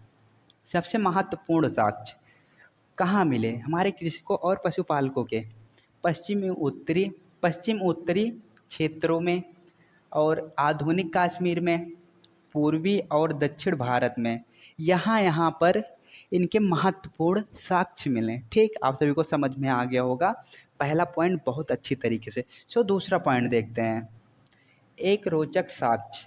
सो एक मज़ेदार साक्ष्य, उसको देखते हैं। रोचक मतलब मज़ेदार ही होता है। तो एक रोचक साक्ष्य यानी कि एक मज़ेदार साक्ष्य के बारे में जानते हैं। ठीक, मिला था, जले हुए अनाज के दाने के अवशेष मिले। सो अनाज में बहुत सारी चीज़ें आ जाती हैं। सो आप सभी को पता होगा अनाज में गेहूँ, जौ, धान और अन्य चीज़ें आती हैं हमारे अनाज में। हम तो ये नहीं बता सकते धान के ही जले हुए दाने मिले थे, हम कोई भी अनाज में जान सकते हैं कि अनाज के जले हुए दाने मिले थे। ठीक, और वो लोग क्या कहते हैं, हमारे लोग कहते हैं कि ये जो है गलतियों से छोड़े थे या फिर जानबूझकर जलाए होंगे। ठीक, इससे क्या समझ में आ रहा, गलतियों से छोड़े होंगे या फिर जानबूझकर जलाए होंगे। हमारे अनाजों को, ऐसा साक्ष्य हमें मिला है। ठीक, हमारे पुरातत्वविदों द्वारा मिला है। उन लोगों ने खोज की, खुदाई की, या फिर बहुत सारे मतलब कैसे भी करके उन लोगों ने खोजा और उस पर अध्ययन किया। हमने पहले भी बताया था, हमारे टॉपिक में पुरातत्वविद के बारे में बताया गया, एक्सप्लेन किया गया, लेकिन हमने पहले भी एक्सप्लेन कर लिया पुरातत्वविदों के बारे में। सो पुरातत्वविद वो होते हैं जो स्रोतों के बारे में अध्ययन करते हैं, यानी कि चीज़ों के बारे में अध्ययन करते हैं। मैंने बताया था ईंटों, इमारतों, कोई भी चीज़ हो उनके बारे में अध्ययन करते हैं जो पुराने समय की होती हैं, उन्हें हम पुरातत्वविद कहते हैं। सो दोस्तों, आप सभी को बहुत अच्छे तरीके से मैं इस टॉपिक को समझा दिया है। इस टॉपिक को मैंने समझा दिया बहुत अच्छे तरीके से। पूरे टॉपिक को कहानी के तौर पर नहीं समझाया है, लेकिन मैंने पॉइंट टू पॉइंट समझाया है, बहुत अच्छे तरीके से समझाया है। आप सभी को बुक में जो है कहानी के तौर पर मिलेगा, आप सभी को समझना पड़ेगा, लेकिन मैंने बुक से समझ करके आपको पॉइंट में समझा दिया, आपको जिससे बहुत अच्छे तरीके से समझ में आ जाए। सो दोस्तों, आप हंसते रहो, मुस्कुराते रहो और ऐसे ही हमारी वीडियो देखते रहो। हम ये नहीं कहेंगे कि हमारी वीडियो देखो, जो आपको समझ में आए वही वीडियो देखो, लेकिन मैं इतना कॉन्फिडेंस के साथ कह सकता हूँ कि मैं जो पढ़ाता हूँ बहुत अच्छी तरीके से पढ़ा रहा हूँ और आप सभी को बहुत अच्छे तरीके से समझ में भी आ रहा होगा। सो थोड़ा मेरी बोर्ड जो है क्लियरिटी नहीं दे पाती है और मेरा फ़ोन भी उतना क्लियरिटी नहीं दे पाता। जिस दिन क्लियरिटी में आ गया उस दिन तो सो दोस्तों, हमारा 11वां टॉपिक स्थायी जीवन की ओर। आइए हम इनके जीवन के बारे में जानते हैं, इनके स्थायी जीवन के बारे में जानते हैं। पॉइंट में क्या था इनका स्थायी जीवन। ठीक, आइए हम पॉइंट में देखते हैं। कन्फ्यूजन नहीं होनी चाहिए आप सभी को, मैं बहुत ही क्लियर में पढ़ा रहा हूँ, आपको बहुत ही अच्छे तरीके से पढ़ा रहा हूँ। पॉइंट में आप सभी को डाउट में नहीं रहना है। अगर आप डाउट में होते हो तो आप कॉन्टैक्ट कर सकते हो, कॉल कर सकते हो, हम आपसे बात करेंगे। सो आइए पहले पॉइंट को देखते हैं। पहला पॉइंट क्या कहता है? पुरातात्विदों को कुछ पुरस्थलों पर झोपड़ियों और घरों के निशान मिले हैं। सो इससे क्या समझ में आता है दोस्तों? पुरातात्विद जो थे, कुछ कुछ पुरस्थलों पर उनको झोपड़ियाँ और घरों के निशान मिले। सो अगर बात की जाए, झोपड़ियाँ तो इस टाइम होंगी नहीं, घर तो इस टाइम होंगे नहीं, तो उनके निशान ही मिले हैं। सो आइए देखते हैं क्या निशान थे। ठीक, क्या है हमारा पहला पॉइंट? मेन पॉइंट के पहले पॉइंट में क्या है? जैसे कि बुर्ज होम के लोग गड्ढे में घर बना के रहते थे। बुर्ज होम के जो लोग थे वो गड्ढे में घर बना के रहते थे और उस घर को क्या कहते थे हम? गर्तावास, जिन्हें गर्तावास कहा जाता था। गर्तावास के बारे में हम जानकारियाँ जानते हैं। सो जो बुर्ज होम है वो कहाँ है, इसी टॉपिक में बताया गया, तो कश्मीर में है। बुर्ज होम के लोग गड्ढे में घर बना के रहते थे, वो कहाँ हैं? कश्मीर में। गड्ढे भी कश्मीर में है और बुर्ज होम भी कश्मीर में है। आप सभी को डाउट में नहीं रहना है। ठीक, सो हम गर्तावास के बारे में जानकारियाँ जानते हैं। क्या थी, क्या था गर्तावास? आने जाने के लिए सीढ़ियाँ बनी होती थी। अब घर है भाई, तो घर में सीढ़ियाँ तो बनी ही रहेंगे। आने जाने के लिए उड़कर आ तो जा सकते नहीं, कूद कर आए जाएंगे नहीं, तो सीढ़ियाँ बनी थी, आप सभी को पता होना चाहिए। सो दूसरा क्या? और मौसम के अनुसार अंदर बाहर खाना पका सकते थे। सो मौसम के अनुसार अगर मान लीजिए बारिश हो रही है या फिर अच्छा मौसम है तो घर के बाहर भी खाना बना सकते हैं। बारिश हो रही है तो घर के अंदर भी खाना बना सकते हैं। ठीक, समझ में आ गया आप सभी को। तीसरा पॉइंट क्या है? ठंड और गर्म के मौसम में इन्हीं इन्हें सुरक्षा मिलती थी। सो एक बार फिर से देखते हैं, थोड़ा मिस्टेक हुई। ठंड और गर्म के मौसम में इन्हें सुरक्षा मिलती थी। सो देखिए, अब ठंडी होती है तो हमें क्या होता है? जब ठंडी होती है तो हमें ठंड लगती है और गर्मी होती है तो हमें गर्मी लगती है। गर्मी का मौसम आता है तो गर्मी लगती है। सो इनको सुरक्षा मिलती थी, गर्मी से भी ये बच जाते थे और ठंडी से भी ये बच जाते हैं। उस घरों में, हमारे गर्तावास वाले घरों में ये इन सब चीज़ों से सुरक्षित रहते थे। ये रही हमारी 3 जानकारियाँ गर्तावास के बारे में। सो हम आते हैं मेन टॉपिक दूसरे पे। ठीक, मेन पॉइंट दूसरे पे। इन्हें नवपाषाण युग का माना जाता है। हम नवपाषाण युग के बारे में लास्ट में पढ़ेंगे, चैप्टर के लास्ट में पढ़ लेंगे। बस आपको जानना है नवपाषाण युग का माना जाता है। क्या माना जाता है? आइए देखते हैं। जो पहला पॉइंट, दूसरे मेन पॉइंट में हमारा पहला पॉइंट है, धार को और अधिक पैन करने के लिए उन पर पॉलिश चढ़ाई जाती थी। कब चढ़ाई जाती थी? नवपाषाण युग में चढ़ाई जाती थी। क्या? धार को और अधिक पैन करने के लिए, और उस पर पॉलिश भी चढ़ाई जाती थी नवपाषाण युग में। अगर आपसे कोई पूछता है धार को पैन कब किया जाता और उस पर पॉलिश कब चढ़ाई जाती थी, आप सभी को बताना है नवपाषाण युग में ये काम होते थे। और दूसरा क्या है? ओखली और मसोल का प्रयोग अनाज और अन्य चीज़ों को पीसने के लिए किया जाता था। सो बात की जाए नवपाषाण युग में ओखली और मसूल, जैसे जैसे ओखली और मसूल अनाज को पीसने के लिए और अन्य चीज़ों को पीसने के लिए प्रयोग किया जाता था। यानी कि ऐसा नहीं अन्य चीज़ में आप कुछ भी पीसोगे, ईंटा पत्थर नहीं, अनाज जैसे ही वो भी रहे होंगे उन्हें पीसा जाता था ओखली और मसूल में। ठीक, आप सभी को समझ में आ गया होगा दोनों पॉइंट। और तीसरे पॉइंट में आते हैं, कई प्रकार के मिट्टी के बर्तन मिले। नवपाषाण युग में कई प्रकार के मिट्टी के बर्तन मिले। देखते हैं किस प्रकार के बर्तन मिले। अच्छा, इनका प्रयोग जान लेते हैं हम। मिट्टी के बर्तन तो मिले ही, बहुत सारे बर्तन मिले, और इनका प्रयोग क्या था, इनका प्रयोग किस चीज़ में किया जाता था। ठीक, चीज़ों को रखने के लिए किया करते थे, यानी कि चीज़ों को रखने के लिए, कोई भी अनाज हो गया और सारी चीज़ों को रखने के लिए ये मिट्टी के बर्तन का प्रयोग करते थे। सो हमारा पहला पॉइंट हो गया। और दूसरा पॉइंट क्या कहता है? खाना पकाने के लिए भी करते थे। सो मिट्टी के जो बर्तन होते थे, अभी तो हम लोग बहुत सारी बर्तन की क्वालिटीज़ आ गई हैं, उन पर खाना बनाते हैं। तो ये लोग जो है मिट्टी के बर्तन में धीरे धीरे खाना भी बनाने लगे थे। सो हम और पॉइंट देखेंगे तो हमारे बोर्ड में आ नहीं पाया, तो हमको लिखना पड़ेगा, हम आप सभी को फिर बताएंगे और भी पॉइंट्स हैं। सो देखते हैं आगे। अगला पॉइंट, लोग कपड़े भी बुनने लगे थे। ठीक, लोग कपड़े भी बुनने लगे थे, लोग कपड़े भी बनाना शुरू कर दिए थे। ठीक, कपास जैसे पौधे उगाने लगे थे, कपास जैसे पौधे उगाने लगे थे। तो अगर बात की जाए भाई, कपड़े अगर बुन रहे हैं तो उसको बुनने के लिए कोई चीज़ ज़रूरी होगा, तो उसके लिए पौधे उगाते थे। ठीक, कैसे पौधे? कपास के पौधे उगाते थे, तब वो कपड़ा बुनने का काम करते थे, कपड़ा बनाने का काम करते थे। ठीक, आप सभी को दोनों पॉइंट समझ में आ गया। आते हैं हम लास्ट पॉइंट में, जो कि अच्छे से पढ़ना है हमको। तो सारे परिवर्तन एक ही साथ आए होंगे, ये लोग पूछ रहे हैं, ये लोग कहना चाह रहे हैं कि सारे परिवर्तन एक ही साथ आए होंगे। तो ऐसा बिल्कुल नहीं हुआ, नहीं आए थे, एक साथ परिवर्तन नहीं हुए थे सभी लोगों के। ठीक, तो देखते हैं।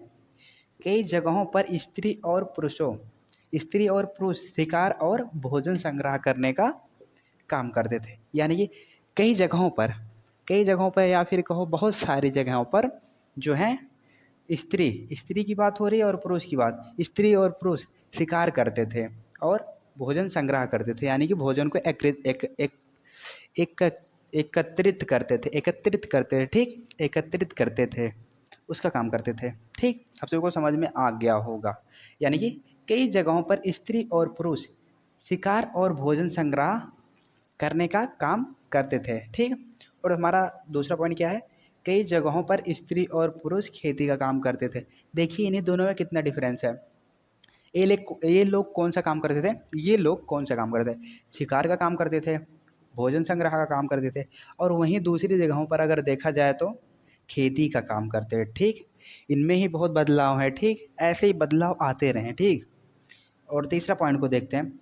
मौसम के अनुसार, क्या मौसम के अनुसार लोग बदल बदल कर अपनी जीविका चलाते थे। यानी कि जैसे हम मान लीजिए गेहूं का समय आ गया तो गेहूं खाते हैं, और गोभी का समय आ गया तो गोभी खाते हैं, परवल का समय आ गया, पटल का समय आ गया तो उसको खाते हैं, और सारे ऐसे ही आलू हो गए, सारे जैसे ही मौसम आ रहे थे, इसका मौसम है तो ये चीज़ खा रहे थे, उसका मौसम है तो वो चीज़ खा रहे हैं, सभी चीज़ों का मौसम है सभी चीज़ खा रहे हैं, तो ये अपनी जीविका जो बदल बदल कर चला रहे थे। सो हमारा एक ग्रामर टॉपिक बहुत अच्छे तरीके से कंप्लीट हो गया होगा। मैं आप सभी को डाउट में नहीं रखना चाहता, आप सभी बहुत ही क्लियर हो गए होंगे, आप सभी को बहुत ही, जितने भी हमारे टॉपिक्स में जितने भी पॉइंट्स हैं आप सभी को बहुत अच्छे तरीके से समझ में आ गया होगा। आप ऐसे ही हंसते रहो, हम 12th यानी कि लास्ट टॉपिक बहुत अच्छे तरीके से पढ़ेंगे। सो मिलते हैं अपने 12वें टॉपिक या लास्ट टॉपिक में। उसके बाद हम क्या पढ़ेंगे? पूरा पाषाण, मध्य पाषाण, नव पाषाण, महापाषाण, इन सभी चीज़ों के बारे में जानकारियाँ प्राप्त करेंगे, यानी कि जानकारियों को जानेंगे। ठीक। सो दोस्तों, हमारा 12वां टॉपिक, हमारा लास्ट टॉपिक, मेहरगढ़ में जीवन मृत्यु, यानी कि मेहरगढ़ की जीवन मृत्यु के बारे में हमको जानना है। तो आइए हम पॉइंट में बहुत अच्छे तरीके से इन सभी चीज़ों को जानते हैं। ठीक। पहला पॉइंट हमारा क्या कहता है, आइए देखते हैं। यहाँ के स्त्री पुरुषों ने इस इलाके में सबसे पहले इस इलाके में सबसे पहले गेहूं जौ उगाना स्टार्ट किया और भेड़ बकरी को पालना सीख लिया। यानी कि अगर बात की जाए मेहरगढ़ की, मेहरगढ़ में जो लोग थे वो सबसे पहले, यानी कि मेहरगढ़ में जो स्त्री और पुरुष रह रहे थे वो सबसे पहले गेहूं और जौ उगाना सीखे और उसके बाद भेड़ बकरी और अन्य जानवरों को पालना सीखे। सो पहला पॉइंट हमारा बहुत अच्छी तरीके से क्लियर हो गया होगा। ठीक। बहुत अच्छे तरीके से हम पढ़ेंगे, कोई डाउट नहीं रह जाएगा हमारा। सो हम देखते हैं दूसरा टॉपिक, विभिन्न प्रकार के जानवरों के हड्डियाँ मिली। विभिन्न प्रकार का मतलब बहुत सारे जानवरों की हड्डियाँ हमें मेहरगढ़ में मिली। सो हमारा दूसरा भी पॉइंट आप सभी को बहुत अच्छे तरीके से क्लियर हो गया होगा। सो दोस्तों, आते हैं हम तीसरे पॉइंट में। मेहरगढ़ के घर चौकोर तथा आयताकार होते थे। मेहरगढ़ के घर कैसे होते थे? चौकोर तथा आयताकार। मेहरगढ़ के घर चौकोर तथा आयताकार होते थे और प्रत्येक घरों में यानी कि सभी घरों में 4 या उससे ज़्यादा कमरे होते थे। प्रत्येक घरों में 4 या फिर उससे ज़्यादा कमरे होते थे। सभी को समझ में आ गया होगा अच्छे से। सो आइए हम लास्ट पॉइंट में देखते हैं, मृतक के बारे में, मृत्यु के बारे में। सो देखते हैं, हमने 3 पॉइंट लिख रखा है, बहुत अच्छे तरीके से समझेंगे। तो सो आइए देखते हैं। आप सबको कोई डाउट नहीं रहना है, बहुत अच्छे तरीके से क्लियर करवाया जाएगा। ठीक। सो देखते हैं पहला पॉइंट क्या है हमारे लास्ट मेन पॉइंट में। हमारा पहला पॉइंट क्या है, मरने के बाद इनकी सारी संबंधित वस्तुएं इनके साथ दफना दी जाती हैं। यानी कि जब लोग मर जाते हैं, मेहरगढ़ की बात हो रही, मेहरगढ़ में जब लोग मर जाते हैं उनकी सारी वस्तुएं, उनसे सारी संबंधित जितनी संबंधित थी, यानी कि कोई मर गया, उनकी जो सारी वस्तुएं थी उनको दफना दी जाती थी। ये मेहरगढ़ की बात है। मेहरगढ़ में जो है लोग जब मर जाते थे उनकी जितनी भी वस्तुएं होती थी उनके साथ दफना दी जाती थी। आप सभी को समझ में आ गया होगा। मैं बहुत अच्छे तरीके से समझाता हूँ, बार बार एक ही चीज़ों को समझाता हूँ जिससे आपको बहुत अच्छी तरीके से समझ में आ जाए। आप सभी को कंफ्यूज नहीं होना है। ठीक। सो हमारा दूसरा पॉइंट क्या है, मृतक के साथ जानवर भी रखे जाते थे। ये क्या बात हुई भाई, मृतक के साथ जानवर भी रखे जाते थे। सो आइए एक बात हम इम्पोर्टेंट बात कर लेते हैं। तो जब लोग मर जाते थे, जो और लोग थे वो लोग क्या सोचते थे कि मरने के बाद भी इन लोग का जीवन होता है, स्वर्ग में या फिर नर्क में इनका भी जीवन होता है। इनको खाने के लिए जानवर रखते थे और पहनने ओढ़ने के लिए, गर्मी और ठंडी से बचने के लिए क्या रखते थे, कपड़े रखते थे। और सारी वस्तुएं इनकी जितनी भी सारी संबंधित वस्तुएं थी इनको दफना दी जाती थी, इनको मिल जाती थी। यानी कि जो आस्था इनकी होती थी, यानी कि ये लोग क्या सोचते थे कि मरने के बाद भी कोई जीवन होता है, तो उसी जीवन में ये अपने कपड़ों को पहनते थे और बकरियों को खाते थे। सबसे पहला जानवर जो है बकरी रखा गया, तो इसीलिए मुझे बार बार आ रहा बकरी। तो जानवरों को भी दफनाया जाता था और उनकी वस्तुओं को दफनाया जाता था, यानी कि उनके अगले जीवन में, यानी कि जो लोगों की आस्था थी उनमें काम आ सके। सो यार मैं एक बार आप सबको फिर से समझाना चाहता हूँ कि लोगों की आस्था थी कि लोग जब मर जाते हैं उनके बाद भी उनका एक जीवन होता है, उनसे सारी संबंधित जो है उनके साथ दफना दिया जाता और जानवरों को भी दफना दिया जाता है, यानी कि ठंडी गर्मी से बच सकें कपड़ों से और जानवरों से अपना पेट भर सकें। तो आप सभी को बहुत अच्छे तरीके से समझ में आ गया। और एक बात आती है कि सबसे पहला जानवर कौन सा दफनाया गया उनके साथ, तो बकरी को रखा गया था, उसके बाद किसी और जानवरों को। ठीक। सबसे पहला जानवर जो था मनुष्यों के साथ, मृतकों के साथ जो दफनाया गया, रखा गया किसी जानवर को, तो सबसे पहला जानवर बकरी था। सो आप सभी को बहुत अच्छे तरीके से हमारा पहला पॉइंट क्या, पूरे चैप्टर का पूरा पॉइंट आप सभी को बहुत अच्छे तरीके से समझ में आ गया होगा। जितने भी टॉपिक्स है आप सभी को बहुत अच्छे तरीके से समझाए गए हैं। बट आप सभी को एक काम करना होगा कि जितने भी टॉपिक्स हैं उसको अच्छे तरीके से पढ़ना होगा और अगर एक बार में नहीं समझ में आता दोस्तों, तो उसको आपको बार बार देखना है। 2-3 बार देखोगे तो आपको बहुत अच्छे तरीके से समझ में आएगा। क्योंकि दोस्तों यार ये इतिहास है, इतिहास में क्या होता है, पॉइंट को ही पॉइंट में बहुत अच्छे तरीके से समझना होगा। टॉपिक की बात ही दूर है, टॉपिक कुछ और बताया जाएगा, पढ़ाया कुछ और जाएगा, लेकिन आपको रिलेट करके पढ़ना, समझना है टॉपिक में क्या लिखा गया है और पॉइंट में क्या लिखा गया है, उसको बहुत अच्छी तरीके से समझना। मजाक बात थोड़ी ना होती इतिहास पढ़ना। सो दोस्तों जुनून में आओ। अगर मैं आप सभी को एक बात बताऊं, तो इतिहास जो पढ़ते हैं वो पागल ही होते हैं, क्योंकि इतिहास पढ़ने के लिए पागल ही बनना पड़ता है। तो पागल बनो, जुनून में आओ, जोश में आओ और फोड़ दो साले इस इतिहास को। बहुत अच्छे तरीके से हम लोग पढ़ लेते हैं। सो दोस्तों, आपने अभी अपने मम्मी पापा को कभी रोते हुए नहीं देखा होगा ना।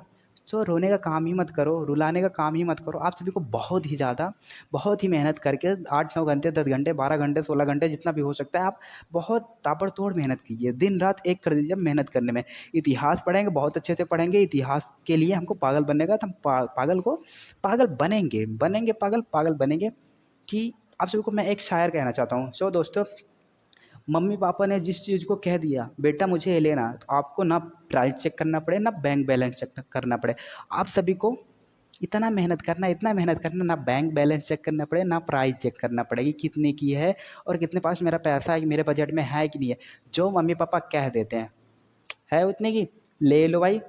पूरे दुनिया में कोई भी ऐसी चीज़ नहीं बचनी चाहिए कि जो आपसे, आपकी औकात से बाहर हो। तो इतना मेहनत करो कि वो चीज़ें आपके अंदर आ जाएं, आप सभी चीज़ों को रख। सो दोस्तों, पूरा पाषाण काल के बारे में जाने, मध्य पाषाण काल के बारे में जानना है, नव पाषाण काल के बारे में हमको जानना है। सो आइए हम जानते हैं इन तीनों कालों के बारे में जानते हैं। पहले हम पूरा पाषाण काल के बारे में जान लेते हैं। पूरा पाषाण काल का क्या मतलब, यानी कि हम पहले समझ लेते हैं। पूरा मतलब प्राचीन, प्लस पाषाण मतलब पत्थर, इन दोनों को मिला के बना है पूरा पाषाण। आप सभी को समझ में आ गया होगा। पूरा यानी कि प्राचीन, पाषाण यानी कि पत्थर, पूरा पत्थर, प्राचीन पत्थर, पूरा पाषाण, यानी कि पूरा पाषाण बन गया हमारा। आप सभी को समझ में आ गया होगा, दिख भी रहा है बहुत अच्छे तरीके से, आप सभी समझ ही जाओगे। सो मैंने समझा भी दिया। और दूसरा पॉइंट क्या कहता है हमारा, पत्थरों के औजारों, पत्थरों के औजारों के महत्व को बताता है। यानी कि जो हमारे पत्थर हैं, उनके औजार जो बने हुए हैं, उनके महत्व को बताता है हमारा पूरा पाषाण काल। ठीक।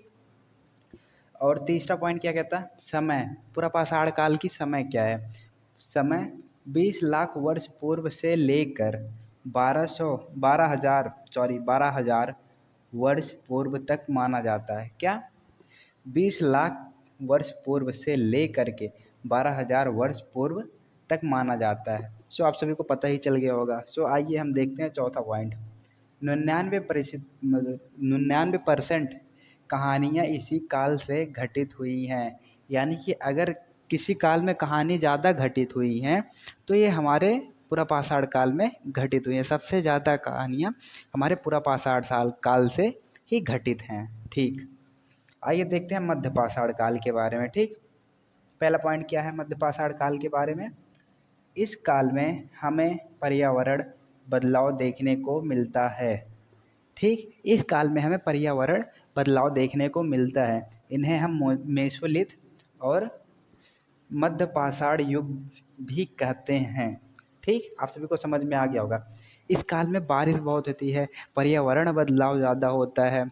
जिस जिस काल में पर्यावरण बदलाव होता है, हम उसे मध्य पाषाण काल कहते हैं, और उसे हम मेसोलिथ भी कह सकते हैं। तो आप सभी को समझ में आ गया होगा पहला पॉइंट। आइए देखते हैं दूसरा पॉइंट। औजार बहुत छोटे छोटे होते थे। ठीक। मध्य पाषाण काल में औजार जो हैं बहुत छोटे छोटे होते थे। ठीक। इन्हें माइक्रोलिथ और लघु पाषाण भी कहा जाता था। मध्य पाषाण काल को और कुछ कहा जाता था, उन्हें माइक्रोलिथ कहा जाता था, और लघु पाषाण काल भी कहा जाता है। सो आप सभी को समझ में आ गया होगा। आइए तीसरे पॉइंट में देखते हैं, इनका भी समय देखते हैं। समय 12,000 वर्ष पूर्व से लेकर के 10,000 वर्ष पूर्व तक माना जाता है। ठीक। आप सभी को समझ में आ गया होगा। तो चौथा पॉइंट क्या है, लकड़ियों और हड्डियों के मुट्ठे लगाए जाते थे। किस समय, किस काल में, मध्य पाषाण काल में लकड़ियों और हड्डियों के मुट्ठे लगाए जाते थे। जैसे हंसिया हो गया, आरी हो गई, इन सभी पर मुट्ठे लगाए जाते थे। ठीक। और इसी दौरान पूरा पाषाण युग वाले औजार भी बनाए जाते थे। यानी कि मध्य पाषाण काल में जो पूरा पाषाण काल का औजार बनाया जा रहा था, इसी दौरान यानी कि इसी टाइम में पूरा पाषाण काल का औजार भी बनाया जा रहा था। ठीक, आप सभी को समझ में आ गया। हमारा पूरा पाषाण की पूरी जानकारी ये हो गई, मध्य पाषाण काल की पूरी जानकारी ये होगी। अब लास्ट हमारा नव पाषाण काल बचता है। ठीक, आइए समझते हैं नव पाषाण काल के बारे में। एक ही पॉइंट खुला है इसमें, अगले युग की शुरुआत, यानी कि अगले युग की शुरुआत, इन सभी युगों के बाद की जो शुरुआत है उसे हम अगले युग की शुरुआत कहते हैं। ठीक, अगले युग की शुरुआत लगभग 10,000 वर्ष पूर्व से होती है। अगले युग की शुरुआत यानी कि नव पाषाण काल की शुरुआत 10,000 वर्ष पूर्व से होती है।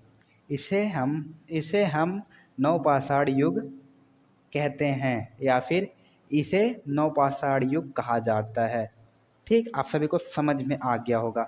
सो हमने ज़्यादा डिटेल में नहीं पढ़ा इन सभी को, बट जो था हमारे चैप्टर 2 में, पार्ट 2 में जो था हमारे, उसको हम बहुत अच्छे तरीके से समझ लिए हैं। सो दोस्तों, हमारा पूरा पाषाण काल भी क्लियर हो गया, मध्य पाषाण काल भी क्लियर हो गया, नव पाषाण काल भी क्लियर हो गया हुआ। आप सभी को कोई डाउट नहीं है। ठीक, और अगर आप सभी को कोई डाउट होता है तो आप हमसे कांटेक्ट कर सकते हैं, व्हाट्सएप पर मैसेज कर सकते हैं, कॉल कर सकते हैं। जो भी कोई डाउट्स है आप हमसे पूछ सकते हैं। हमारे अबाउट में मेरा नंबर मिल जाएगा और इंस्टाग्राम आईडी भी मिल जाएगी। सो मैंने इतनी अच्छी तरीके से समझाया है, अगर आपको एक बार में नहीं समझ में आ रहा, 2 बार 3 बार समझते रहिए, आप सभी को 2-3 बार में बहुत अच्छे तरीके से समझ में आ जाएगा, मुझे पता है। सो इसको, क्योंकि यार ये इतिहास है, इतिहास को एक बार में नहीं पढ़ा जा सकता है। इतिहास को पढ़ने में टाइम लगता है, चीज़ें एक बार में नहीं समझ में आती, चीज़ों को बार बार पढ़ना पड़ता, तभी चीज़ें हमको समझ में आती हैं। सो दोस्तों, अगर एक बार में नहीं समझ में आ रहा है तो उसे 2 या 3 या 4 इतनी बार करो कि उसे आपको समझ में आ जाए। ठीक, सो हमने पूरा पाषाण काल के बारे में जान लिया, मध्य पाषाण काल के बारे में जान लिया, नव पाषाण काल के बारे में जान लिया। सो बहुत अच्छे तरीके से जान लिया, और हमारा चैप्टर 2 ख़त्म होता है। और इसके अलावा कुछ भी नहीं है हमारे चैप्टर में। सारे पॉइंट्स मैंने बहुत अच्छे तरीके से पढ़ाया है, सारे टॉपिक्स बहुत अच्छे तरीके से पढ़ाया है, उनके हर एक पॉइंट को मैं बहुत अच्छे तरीके से समझाया है। और एक बार नहीं, कई बार मैंने वीडियो में ही समझा रखा है।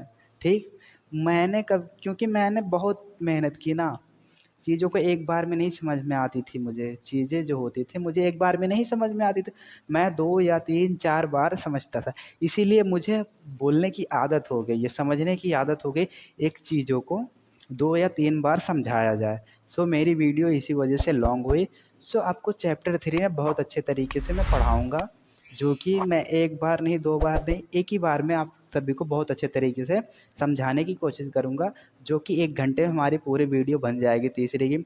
हमारी वीडियो जो है 2 या 3 दिन बाद आपको चैप्टर 3 की मिल जाएगी। So thanks for my watching video. बहुत बहुत धन्यवाद आप सभी को, आप हमारी वीडियो को वॉच किए। और पूरा चैप्टर आप सभी को, मुझे पूरी उम्मीद है आप सभी को पूरा चैप्टर जो है चैप्टर 2 है, वो बहुत अच्छे तरीके से आप सभी को समझ में आ गया होगा। सो धन्यवाद देखने के लिए, मेरी वीडियो को देखने के लिए आप सभी को बहुत बहुत धन्यवाद। सो मिलते हैं हम अगले चैप्टर में। सो बाय बाय।